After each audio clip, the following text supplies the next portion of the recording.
ఆనందమే పరమానందం చిన్నక్క మాటకి స్వాగతం. అందరికీ నమస్కారం అండి. ఈరోజు నేను చేయబోయే వంటకం మునక్కాయ పప్పు. మునక్కాయ పప్పుకి కావాల్సిన 1/2 కిలో పప్పుని తీసుకొని నీట్గా శుభ్రంగా కడుక్కొని కుక్కర్లో పెట్టుకోవాలి. కుక్కర్లో 1/2 కిలో పప్పుకి ఒక 2 పెద్ద గ్లాసుల నీళ్లు పోసుకొని అందులో 5-6 పచ్చిమిర్చి వేసి 2 టమాటాలు కట్ చేసుకొని వేసుకోవాలి. కొత్తిమీర వేయాలి. వేసిన తర్వాత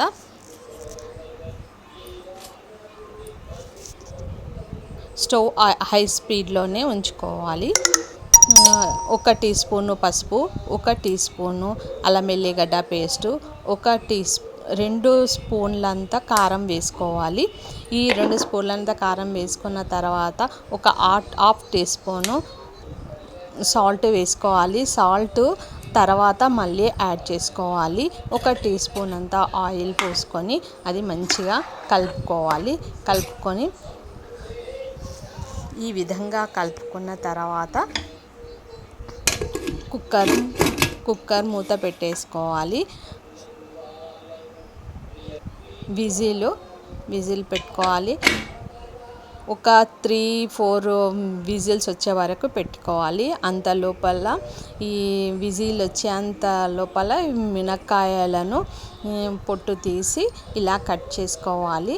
నేను 4 మునక్కాయలు పెద్దవి వేసుకున్నాను.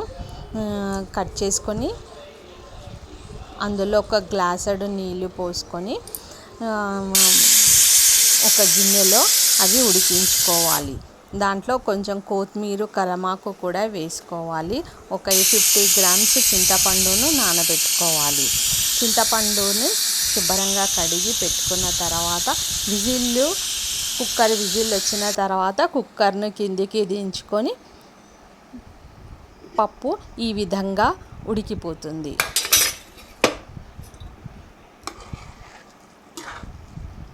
కుక్కర్లో పప్పు ఈ విధంగా ఉడికిన తర్వాత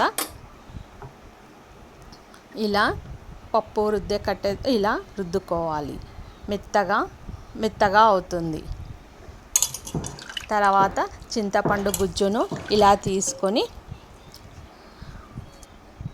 మన చిక్కదనానికి అనుకుంటే కొంచెం తక్కువ వేసుకోవచ్చు. కొంచెం లూజుగా కావాలంటే పప్పుని కొంచెం పల్చగా చింతపండు నీళ్ళు ఎక్కువగా యాడ్ చేసుకోవాలి.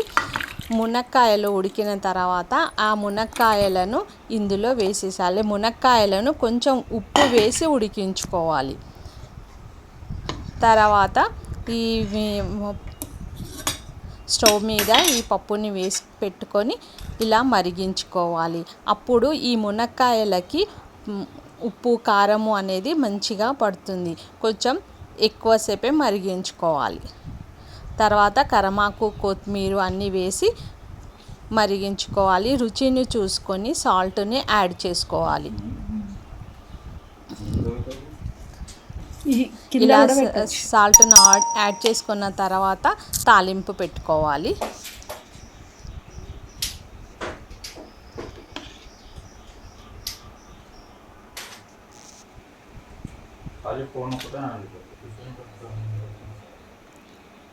ఒక 3 స్పూన్స్ ఆయిల్ పోసుకొని అందులో ఒక 2-3 స్పూన్ల జీలకర్ర ఆవాలను వేసుకోవాలి. వెల్లిపాయలను పొట్టు తీసి వేసుకోవాలి. ఒక 5-6 ఒట్టి మిరపకాయలను వేసుకోవాలి. కొద్దిగా కరివేపాకు వేసుకొని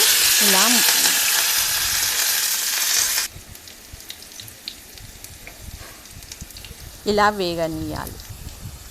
ఇలా వేగిన తర్వాత మరుగుతున్న పప్పులో ఈ తాలింపుని వేసుకోవాలి.